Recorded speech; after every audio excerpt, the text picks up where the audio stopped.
A Hairier Problem. Rise of Furball by Blue Bastard. Chapter 6. Peekaboo. Mornings for Diamond Tiara, daughter of wealthy businessman Philly, and his trophy wife Champagne Dreams, used to be so simple. The rest of the family would wake up about 7 sharp. The time was only that early to begin with due to school. Tiara would wake up like a princess in her 4-poster queen-size bed. A fabulous breakfast in the bed would start off each day just right, followed by a quick morning shower, leading to headlong downstairs where her salad bags were pre-packed by the family's waitstaff, and a trip by carrots into town, where Diamond Tiara would hook up with her PFFFFL, Pony Friend Forever for Life, Silver Spoon, where together they would go to Ponyville Elementary to rule the schoolyard and make fun of all the lesser fillies and coats. It had always been a great way to do things, without anything being left behind or any need unfulfilled.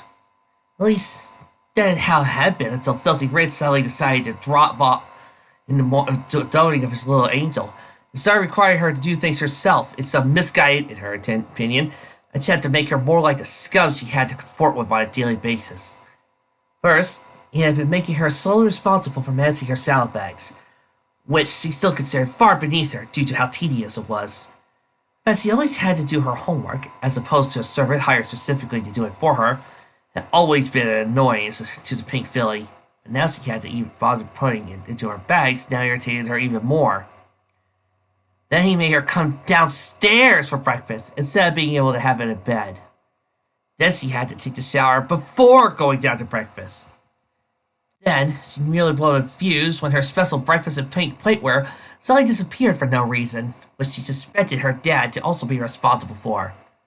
Well, she was, but only because it was discovered that plateware was in fact priceless family heirlooms that ended up in the wrong box during the last property insurance audit, to which he specifically had to replace his private home office for protection, where his daughter would never see them. But now, she was reaching her limit. At the very least, after going from being tended to at every step from waking up to leaving the carriage, to having to do everything herself, save cook the actual meal, she could have done it all in silence. But after her latest failure and the bullying apple bloom went so far south, it was her mother that decided to try helping the crown filly to be more down to earth. So, a month after being shown up by a farmer, Diamond Tiara found herself sitting in the giant family dining room for breakfast, with only her mother for company. Worse, her mother was actually trying to have a conversation. "No, sugar," began Champagne Dreams, doing her best to be motherly in tone, even though it was obvious she was severely lacking in child communication skills. "Is there anything planned for today in school?" "No, mother," replied the unhappy Diamond Tiara, trying to enjoy what she could of the hay and oats chocolate pancake stack in front of her. "Oh, well, replied Dreams, trying to think of other disgusting topics. It hadn't even been 2 minutes before the filly couldn't take it.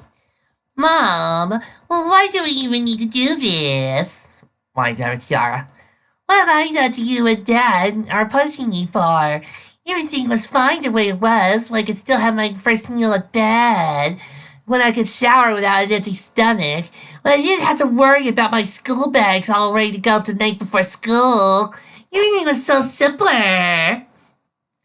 Champagne sighed.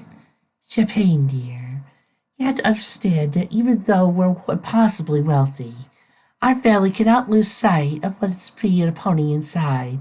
After all, that's what business interests that keeps our account loaded with bits are founded on." "No, they're not.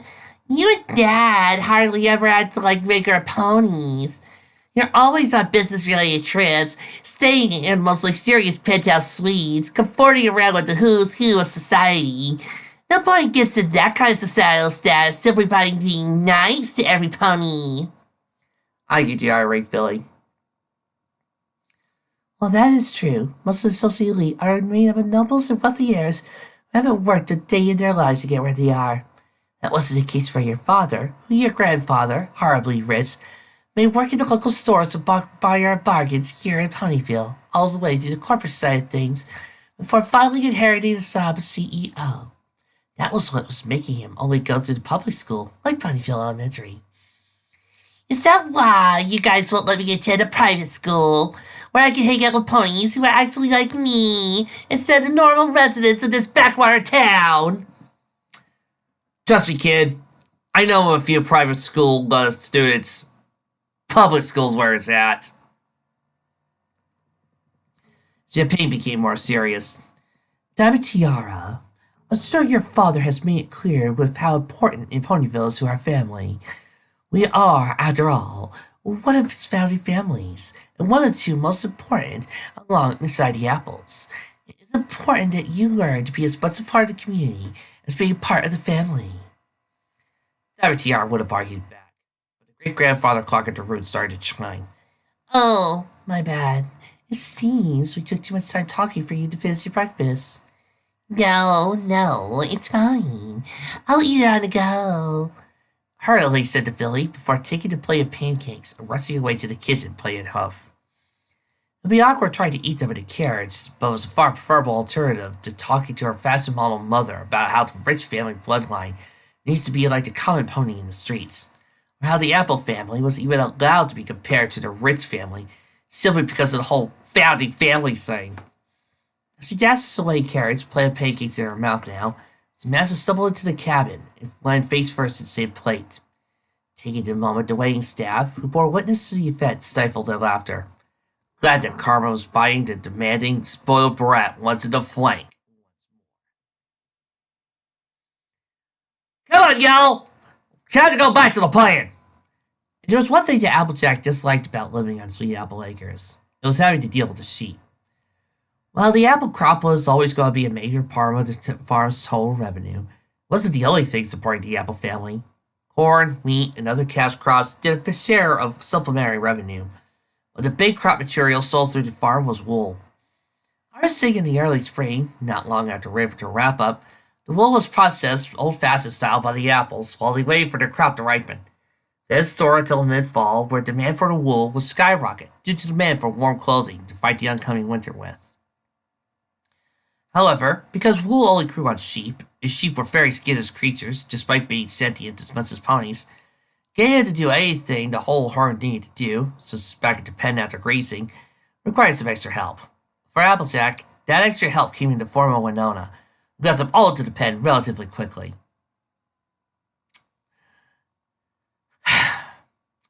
I still do love it when we try to explain things that show up in the show that the writers most likely spent about 5 seconds thinking in the writing room and thought of just for a gag.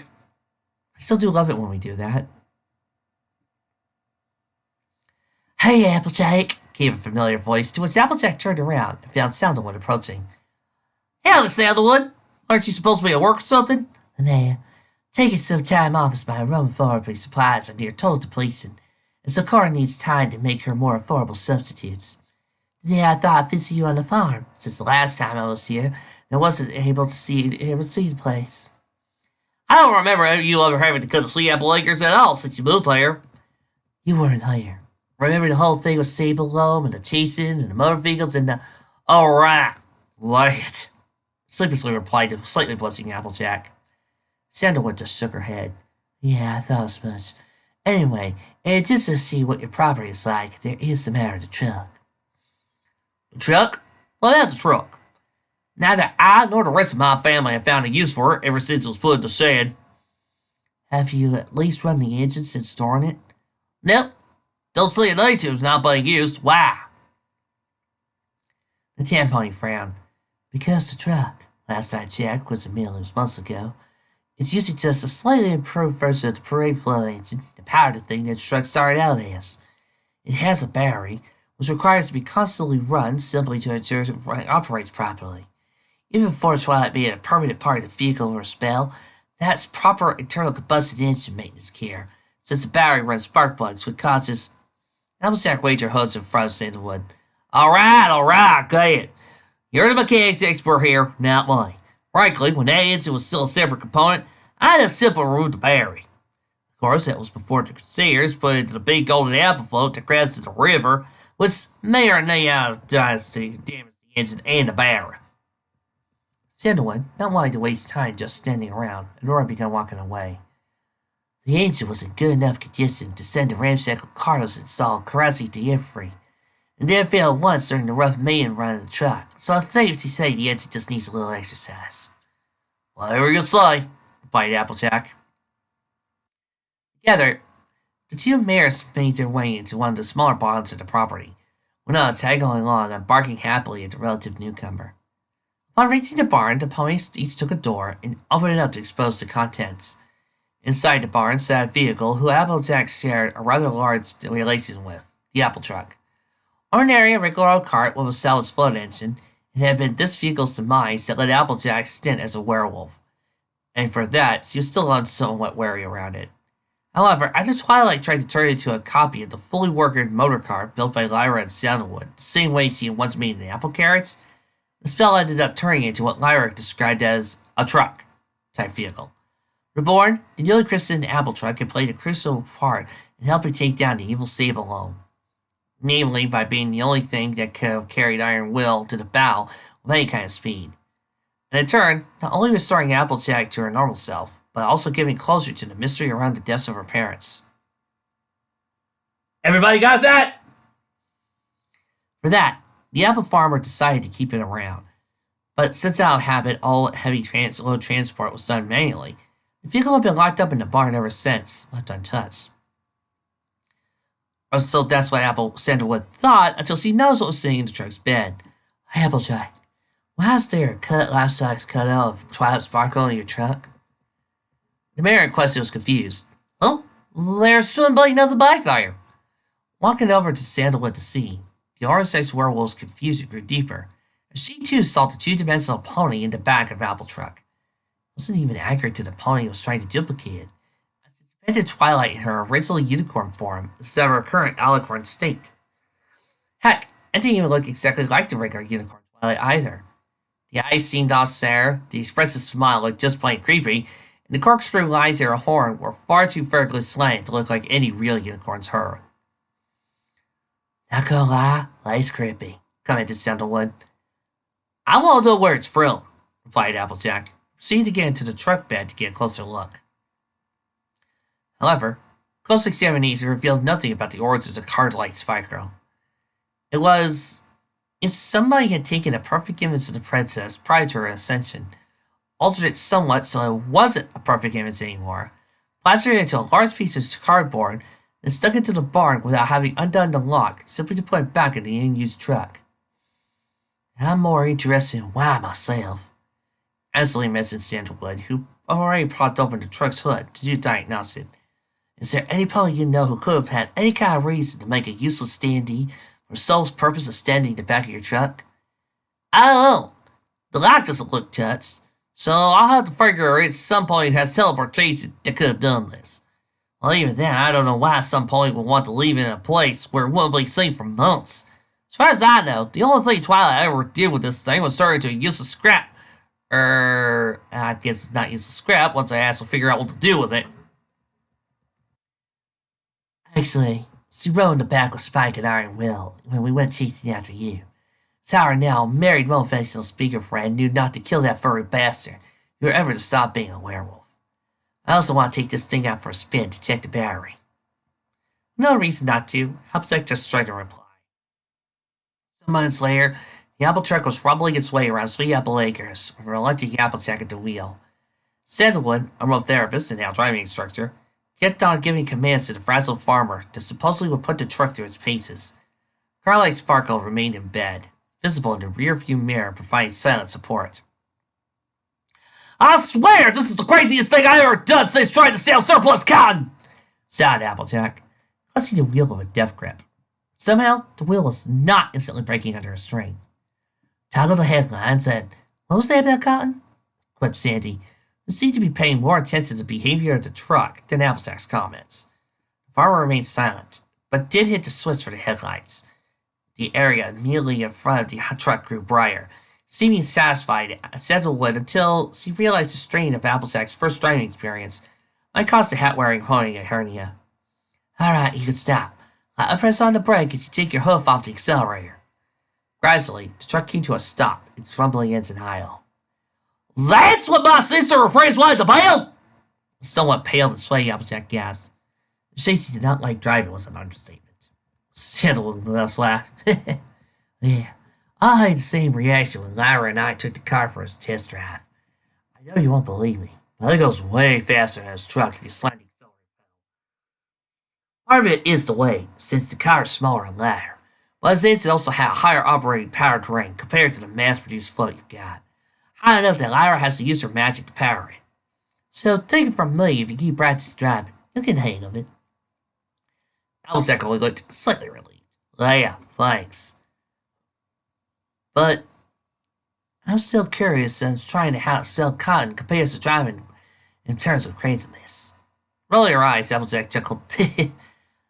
I'll have a cousin who lives in Philadelphia, named Spinoza of Prairie. 1 year, he took half his farmland to grow cotton. Ended up about nearly 35,000 pounds of it. However, that was the year cotton's market price got so low, cotton sleeves were more expensive than cotton itself. I had to go up there after hearing about Prairie's troubles and thinking I could help. But when I actually get there, I find it trying to sell chocolate covered cotton. Then was jaw dropped. Are you serious? Was that desperate? Yep. But when your entire livelihood ain't property resting on the sale of worthless material, can't really blame him for it. So what happened? Applejack made a large smile.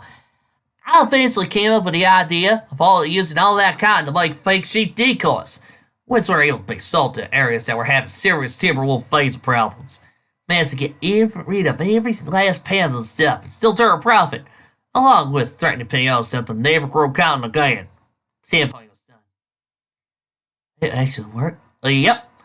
Everything turned out for good Pinoza, and wherever is good for Pinoza, good for the Apple family. Apple stalked her streets. She was a werewolf, so like it or not, she was now a predator. To be a predator was to be a good predator or die. Right now she was stalking her prey. In her mind, she was a vicious creature, suddenly following her mark to the point where she could strike and feast upon its innards. Everybody else she saw regular, not at all monstrous looking apple bloom, pretending to be a cat, with 2 noisy friends following right behind her. Some of the pony sits there for a few moments, but all eventually just stopped bothering. It was the CMC. They were just kids. As long as no pony got hurt, they weren't really being a nuisance. So they didn't require much attention. The apple bloom, though, this was serious werewolf training. Sure, she knew other ponies were watching her, but her target wasn't aware of her presence. Of course, choosing a bright green and gold phoenix that was attracting attention from all over town as a stalking target probably wasn't the smartest idea ever. Worse, it was around only 5 o'clock. This meant it was snack time. Today, Applebloom was very hungry. Her stomach loudly voiced its consent with her self-assessment. Alright, you can't be doing that later, commented Scootaloo, quickly jotting down notes on the accompanying pad. Well, that will be taking place after dinner. Now, I think we should continue after snack time, replied Applebloom, standing back up and walking over to take her place in the wagon attached to Scoot's scooter. I don't know about you guys, but I could go for some motorcycles. I got no argument with that, replied Scootaloo, dragging off with friends in tow towards the local malt shop. She continued to talk while on tangent. But the important question is, do you think you're ready? I'm pretty confident in training you to put my fire. That's not like I'm going to have to do anything extreme tonight, just running blindly. But you're sure that the storm will take place tonight? This is what Rainbow Dash said to me earlier, confirmed Scootaloo. I'll admit that now I'm not so sure about you doing this, but I'll back you up, there's no other way. Apple's reply was a dead serious tone. She had seldom mild pirates. Let me down in a blizzard, but they didn't die because they were stupid. I can't let that insult stand without retribution. She was decidedly worried. Applebloom, are you sure you're emptiness?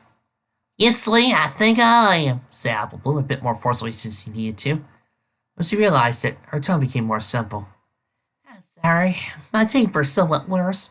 It's not effective, look. I still shouldn't have said it like I did. She got a comforting hug from the unicorn in turn. It's okay. You'll be better about it eventually. We're at the malt shop. You ain't better peppermint squirrel this time. Not like it first, shouted Scootaloo, sparking a dead heat between the 3 fillies to get into the door first. To the surprise of both the speedy Pegasus and the physically augmented wolf, 3 won. From a distance, Raspberry watched the three fillies who'd been stalking her change course, right away to somewhere else. Had they realized she and Helidor had been aware of them the whole time? She couldn't be sure, but the fact that all three of them had been younger sisters to the Yellow Bears worried her, especially Sweetie Belle, as she was Rarity's sister. If the Filly Unicorn had been doing some spying, spoke bad of Beryl to Rarity, and it cost the Raddest Unicorn, the biggest buyer of her gems. The yellow bow-wearing filly, however, was slightly more worrying.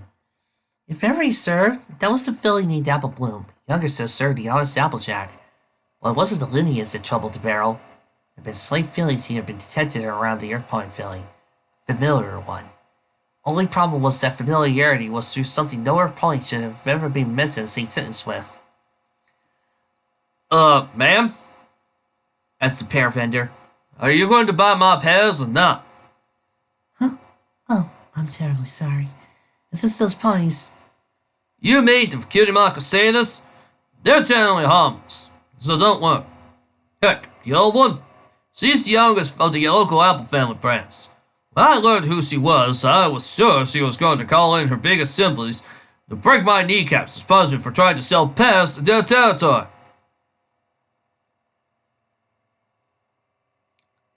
This is so ironic considering Applejack's heritage. What? Whimpered the now scared Raspberry, with the pieces of the apparent Apple family mafia breaking the kneecaps of ponies he didn't like, possibly meaning even worse physical punishments for who did far worse than sell pears in Apple Country. Oh, pardon me. I didn't mean to scare you. The apples are actually nice ponies. They even buy some of my pears when I have some for sale. Oh, that's great. That's a relief. But that's all I need to pay for the pears? For quattro pears, there'll be 8 bits. Come again? Asked Beryl, with a hint of panic returning her voice. I don't know what the 8 bits are. To the surprise of both ponies, Heliodor suddenly sprang into the action from his perch on the pear cart, flew down to the other saddlebags, and pulled out exactly 8 bits, which he deposited on the edge of the cart. The pear vendor was impressed. I must wonder where you got such a bird, miss. I do not mean to offend, but it is amusing he knows how to count a Roman. Well, you apparently do not. I was very displeased. To be honest, Healy usually is the one who keeps me on track from day to day. Reaching out to our bird so he could land on her foreleg, she brought him close to a nuzzle. I truly don't know what I'd do without him. Once done nuzzling, she lifted him up so he could perch on her horn. For a brilliant bird such as he, his beauty pales in comparison to the companionship he clearly gives to you. As it is, I must go sell my pears elsewhere in Ponyville. So it's a good day to you, miss. The two ponies bid farewell before parting ways, the vendor going deeper into town, while Raspberry headed home on the outskirts. Shopping in Ponyville had been stressful, as always, but it had been through a few months. Here, Belle felt like she could finally put down roots instead of wandering the country like she used to. I have a good feeling about this town, Haley. Yeah, my biggest customer is an element. But as long as we stay on our good side, I think she could be our best bet for... Oh, what's the matter with you this time? The bird on her horn seemed depressed. He watched something important to him die horribly, while he could do nothing to stop it. Of course, Beryl knew why. Healy, is this about how Pear Blossom said your ear beauty is more than their outer beauty? The bird nodded, to which Beryl just laughed. You're so full of yourself, aren't you? I mean, that was a compliment. You're taking it hard. Because she said something was better than your appearance. But I do agree with her. Hildor was shocked, his dramatic expression giving Beryl more cause to laugh. Oh, stop it.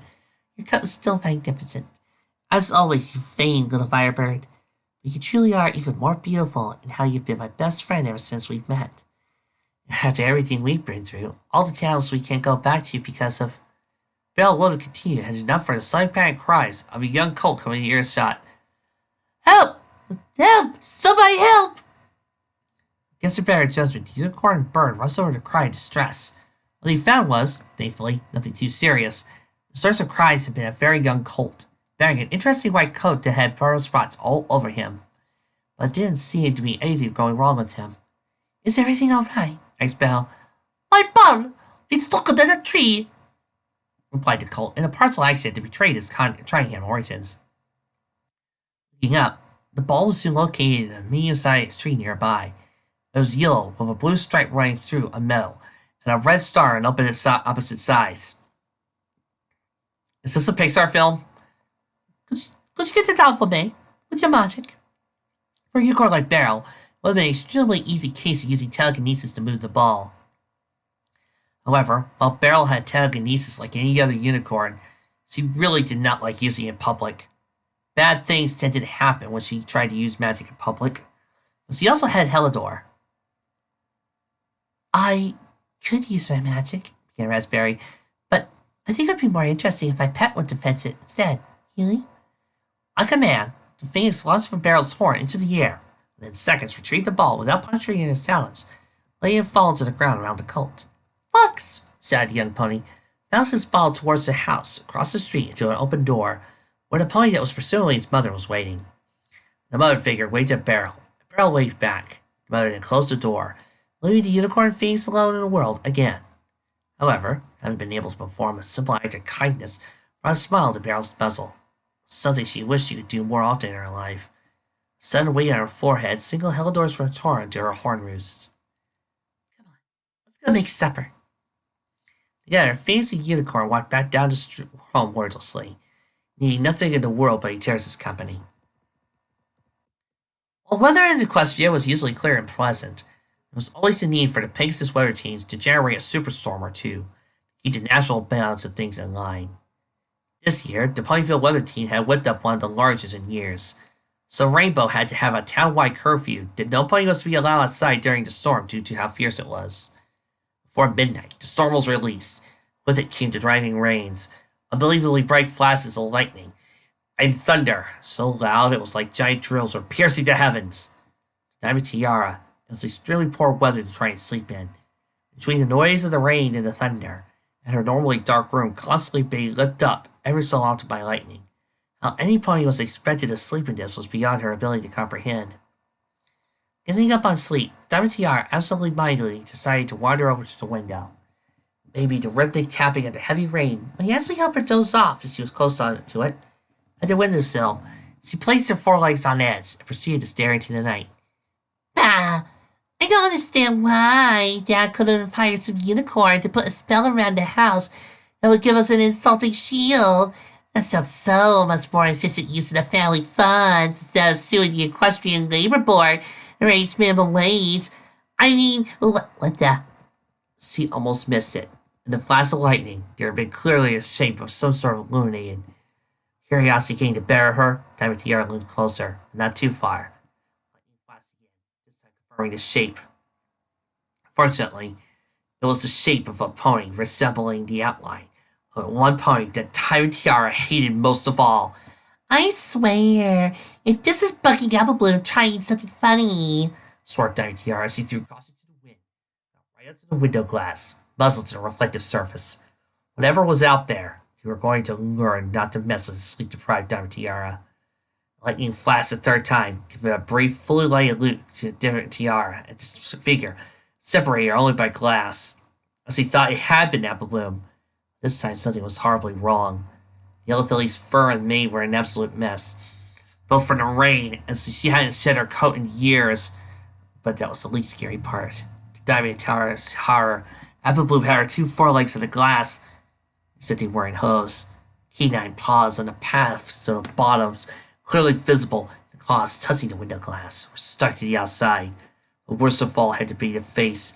The only thing even recognizable was the pair of eyes, still golden in color, but now glowing. Below that, the muzzle was a undoubtedly canine appearance, complete with a little black nose. How adorable! But all Diamond Tiara could focus on was the evil grin the thing on the other side was giving her.